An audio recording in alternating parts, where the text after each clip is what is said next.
Philly, I want to hear about this. All right, so here's the thing. Like Gypsy Groove, like we ended up, gigging around and stuff, and we had a couple of demos. And so we had this like showcase for an A&R guy at a record label in New York City. And the bass player, who's like this amazing guy, like he was one of those kids in high school who had a notebook and a pen, a single notebook and a single pen in his locker. No textbooks. Didn't even bother trying to learn anything. He played football. His number was 69. That tells you everything you need to know. And then one day the guitar player like throws a bass at him. He goes, "Here, play the fucking thing." So the kid picks up the bass, masters it. Then he starts playing piano, then plays guitar, starts playing flute. He turns out to be this like musical genius that was discovered because the guitar player said, "Here, play the fucking thing." Play the thing. Wow. And he was amazing. So anyway, his mom wouldn't let him go to New York City. So me and Jason, the guitar player like and singer, we would have to go and do like an acoustic set ourselves. It wasn't going to be the same. I was so pissed. Because I wanted to be a rock star so bad, obviously. Right. I was so pissed. I started walking, and then I found myself hitchhiking. And I basically, in the span of like 19 hours, hitchhiked to Philadelphia. From Leicester, Massachusetts. Oh my gosh! Okay. Yeah, I was really mad. Oh my god! So were you drunk at the time? No, I was just pissed. You were just pissed, and you just wanted. I just started like stomping like a kid throwing a temper tantrum, like, thumbing rides. Oh my gosh! Yeah, and then I got all the way to Philadelphia. It was crazy. I almost died. So where did you almost die? Was it on the highway? There was this one like car that brought. Well, first of all, I got dropped off under the George Washington Bridge at like sundown in Brooklyn, back before Brooklyn had avocado toast, if you know what I'm talking about. Then I got into another car that took me to like Delaware. I'm like, no, this is not where I want to be. So I had to backtrack, and so I was like walking on the freeway, on the highway on the East Coast, and I got to this one point where there's like a bridge, and I looked down at the neighborhood below the bridge, and it looked like that Judgment Night for that Dennis Leary movie. I'm like, okay, if I go down there, I'm going to die. So I stayed on the curb, and there were like 18-wheelers like just whizzing past me, like pulling me into the jet wash like fucking Top Gun. Oh my gosh. I was almost like in the like getting sucked into the road, you know what I mean? And so somebody obviously called the cops, because the cops showed up, and they're like, "Where is your car?" I'm like, "I don't have one." They go, "Get off the road immediately." Didn't offer me a ride, didn't do anything, like didn't care, just get off the highway. Just get off the highway kind of deal? Yeah, and so like I like run down the steep embankment, hit a fence, climb it. Then there's like this like meeting getting out or something. I speak enough Spanish. I'm like, "Vamos a fumar una moto grande. Let's go smoke a big joint or something." And then these guys laugh and they give me a ride. And then I'm in Secaucus, New Jersey, and it's dark, and I'm like hopping like lanes, climbing a Jersey barrier with a cyclone fence, going down the other side, crossing the other side of the highway. I'm exhausted. I get to this like Hilton after walking through this like dried like swampland in Jersey. And I'm trying to like take a little nap in between some cars, and the security guard comes and like kicks me out. I'm like, fuck. So I hitch a ride, and I get dropped off. Next thing I know, I'm in Jersey City at Martin Luther King Boulevard. And I'm walking down with my purple backpack and my long hair at like 3 a.m. And then this kid comes up to me on a bike. Was he on like a BMX bike or like a mountain bike? No, like a 10-speed or like a BMX bike. That's what it was. And he goes, "Yo, what you doing out here all white and shit?" Really? I'm like, "I'm going to Philadelphia." He goes, "Yo, man, you got to get out of here right now. Like, get out of here." I go, "Where am I going to go?" He's like, "There's a train station up there, like 3 blocks or 4 blocks." He's like, I go, "I don't have any money." He's like, "I'll give you money. Here's $20. I'm like, "I'm not going to take your money." His name was Andre. He goes, "Trust me, kid. Money's like water to me." He goes, "Just head that way. Don't let your back sleep on no one. Just get out of here." Really? So was he like the neighborhood drug dealer on a bike? I don't know what he was, but it was like 3 a.m. The kid couldn't have been older than like 16. Like he's like 12 to 16. I couldn't even tell. Really? And he said he was like money was like water to him. Money was like water to him. Like straight, and he was just like, "Get out!" Like he was like. So he was like warning. He was warning me. Yeah, get out of our neighborhood, like kind of deal. Like you're gonna get killed. Wow. I guess so. Yeah. That's scary. Yeah, and then I got the $20 and I bought like a $12 ticket from Jersey City to Philly, and so I got to Philly. The sun was coming up, and then I ended up going to the University of the Arts, like on Pine Street, and surprised my girlfriend. How did she react to the whole thing of you showing up? She was like overjoyed, terrified that I did it. Kind of like, You're what's like, wrong with you? What happened? What is going on You're with insane. you? Oh my gosh! I was like, I was really mad. I'm less mad now. I really walked it off. You walked it. That's a lot. It was 19 hours, basically. Yeah, it was an my ordeal. gosh. I don't know why I did that. Now, how did you get home from that whole ordeal? I definitely called my mom, had her like wire me some money. I took a bus. You took a bus back? I'm like, none of this shit. You didn't want to hitchhike back? I Greyhound it. Yeah, you didn't want to try to go test your luck with Andre again on the BMX bike? No, I was good. That was it for me. So he actually gave you the $20. You took it and you got out of that neighborhood and were safe then, huh? Yeah. The way he put it to me, it was like, I better listen to what he's telling me. It's funny. So with Gypsy Groove, then, was that kind of like the beginning of the end? That was the beginning of the end, yeah. Because the bass player then it's could like not egos and all this stuff, like typical band stuff, like guys showing up late, some of the guitar player, sorry Jason, wants to be too loud on the track.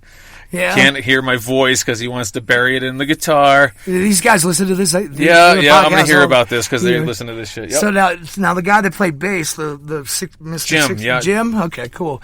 Is he still playing? Oh, he's in Nashville now. He's a sessions guy. He does recordings for like artists. Yeah. Really? That's cool. So he could just pick up any instrument and play and just kind of. It's unbelievable. Really cool. That'd be cool to see if you guys could get back together for like one show or something, just to do like a reunion show back in Mass somewhere, Yeah, it sounds like if Bon Jovi and Poison had a kid. We should probably put a 90s. clip in at some point. You know what? I will drop in a clip. You should drop in a clip at some point. All right. Well, from there, how old were you when Gypsy Groove broke up? I don't know. I'd probably say like 22. Oh, so you were already drinking, going to bars, things like that. Yeah. So I mean, at first we were like too young to be in the bars, and then we. So you guys were actually together for a long time then. Yeah. Okay. Pretty big deal then, I guess. Obviously, you had a pretty good following on the East Coast then, it sounds like. Oh, just like, in Massachusetts, really. We didn't really tour or anything like that. Right. But, we played some bars. We were just kids. It was fun. That's cool. What enticed you to then change and go to college, I guess? Well, community college? You just decided, okay, I don't want to be a rock star anymore? Yeah, because it was just like I had to depend on other people. Yeah. And I'm like, okay, if I'm going to do anything, I'm going to do it myself. And like I discovered Howard Stern. And I was like, okay, this guy's amazing. He writes books. He's a radio guy. Like, he's got a TV show. He's got a movie. So I want to do all these things, I think. Because, like, I can't build or fix anything. I'm, like, super incompetent at stuff. And, like, every job I've ever had, I've only kept because I could make the people I worked with laugh. Okay. So they kept me around, even though I broke shit all the time. So I was like, all right, maybe I can entertain people. Maybe radio. Gotcha. And so I wanted to like kind of do the Howard Stern thing. So I got into Emerson, and I like had a radio show. I produced a radio show, and then I got my internship for Howard Stern. So I went to New York City, saved up all my money from because I had a 4.0 average. I worked my ass off. I took audio, and like I just aced the interview. I went to New York like early. I stayed up all night practicing all my interview questions that might come my way and how I would answer them. And then I went into the interview and crushed it. And then, like, she's like, why do you want to be an intern here? I'm like, because it's, like, the most historical radio show in the history of radio, and Howard's great because he doesn't tell you what to think, but he tells you kind of, like, what to think about. And I think he's just, like, a great gatekeeper and a master of media, and I really want to learn as much as I can from being here. That's incredible. And she was just like, okay, we want you here. So meanwhile, I don't know what the fuck I'm doing. So I get this internship. I go in there. I fuck up the show. I talked about it on a previous episode. Yep. Yeah, but it was a best and worst experience of my life. Like I had no money. I was like a busboy in a bar back in Boston, and I saved up all my money to get like this shitty room at the Hotel St. George in Brooklyn Heights. And, like, I was living off the fruit of the month club and Dinty Moore beef stew, hopping the turnstiles on the subway, getting to work, where I worked from 3 in the morning to 3 in the afternoon. Well, 4 in the morning to 3 in the afternoon. Oh, my gosh. And for no money. Yeah. So I had no income left because New York's expensive. So it was just like... So you're, like ramen and... I was eating ramen, Dinty Moore beef stew, and fucking peaches. I'll never forget peach. To this day, I can't eat peaches. You still get... Oh, I'll remember... It's the fruit of the month. You get a lot of fruit. And it's always peaches. It's always peaches. Peaches and apples, I think, right? Yeah, because pears... they're ripe or they're fucking mush. Yeah, or hard as a rock. You can never get them in that sweet spot. Yeah, exactly. So you were on the East Coast with Howard Stern. Like, is there any one story with Howard Stern that you would have that would stand out that you didn't talk about in the previous episode? Or I'm trying to think. What could I? Oh, okay. So like once I got on the air, and it was like in an effort to kind of like backtrack and like, I'm going to be on the Stern Show. Let me see if I can get my band played on there. Maybe we'll get a record contract. And then Gary Delabate played me. He's like, oh, yeah, no, we're going to play it. Because there was this porn star coming in, Serenity. And in one of the songs, the lyric is about a woman named Serenity. Okay. And so I told this fucking lie that I wrote this song about Serenity. I was a total opportunist. Ah! I'm like, oh, Serenity's coming in? I wrote the song about Serenity. Her name's in the song. I'll listen to it, Gary. Well, we listened to it. The mix is kind of muddy. Yeah, because Jason had to have his guitar up so high. Oh, boy. Here we go again. And so Howard calls me in, and he's like, so you wrote a song about this one? And I'm sitting on the Howard Stern Show live next to Serenity the porn star. He's like, why'd you write a song about her? I'm like, well, Howard, I first came across Serenity in a magazine. Oh my gosh! He's like, yeah, go ahead. Yeah. And then I just started like talking about how like hot I thought she was, and she inspired me to write this song. All bullshit. And I go, do you want to play this song so she can hear it? He's like, well, we're not going to play it. We want you to sing to her. No. And so I started singing. I was completely nervous. It's like 7 a.m. Yeah, you're I like sucked out loud. voice. Sucked out loud. Like Jackie crumpled a piece of paper and threw it at me and hit me in the head. Oh, Fred started playing like boo sound effects. And then I got up and I just walked out of the studio. You just couldn't handle it. You I just was like, oh my God. I was just like a shade, like tail between the legs. Oh yeah. Did Serenity ever come up to talk to you after that? No, it was brutal. Brutal Experience. That was my one time on the air on the Stern Show. I thought all this shit was going to happen, and I just blew it. Fucking bombed hard. What about so what took you from the East Coast to LA then? So I decided that I thought I could write movies, and so Emerson had this LA program where they basically take all their students who are film and like TV majors and stuff, and they farm them out to LA, and we all get internships with production companies and then end up working in the industry. That's the idea. So that's another reason I picked Emerson, and I was a screenwriting minor, and I wanted to go write movies. So I went out to LA, worked for Mark Platt, who did Josie and the Pussycats, the Legally Blonde franchise, Drive. He was the former head of Orion Pictures. Oh, yeah. And so he had a first look deal with Universal. Adam Hurst was in the bungalow behind us, and he had a deal with him. He's the guy that wrote American Pie. Yeah. So I would drive him in the golf cart to the American Pie writing meetings, and he hated his partner. Sorry, Adam, I'm going to just say that. And he's not going to hear this. So, yeah, and I was like, Adam, you got any advice for me, like when I'm writing scripts? He's like, yeah, always leave one glaring thing wrong, like a stupid thing. That way the producers can be like, oh, you should fix this. You know what? That's a good idea. Like, make them think that they're geniuses. I got you. Yeah. So this whole time were you bartending, is that? Well, I was broke as fuck. I was talking about that on the podcast. I was like stealing Melba toast and peanut butter from my internship sites, and then my buddy Scotty sent me a bunch of ecstasy so I could sell it. So I had some money. I got to go to a bar, rolling my face off.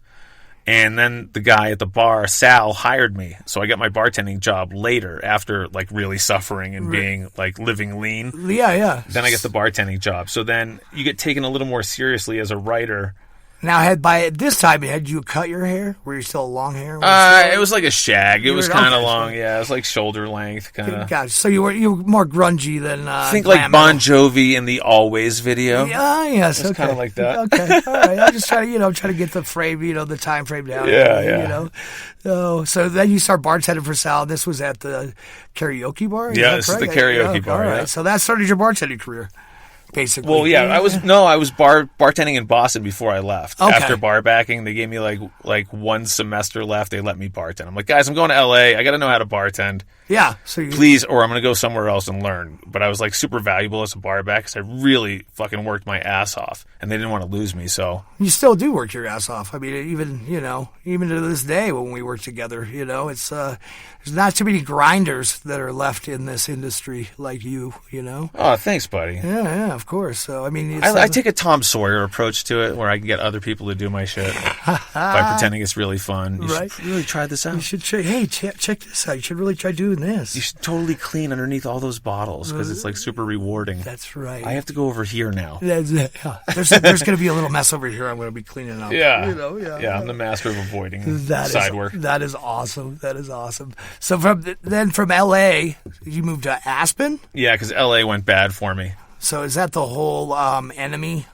No, that wasn't the enemy. Like, the enemy I kind of made it through, but this was a fucking E-list comedian guy that read one of my scripts back when I had an A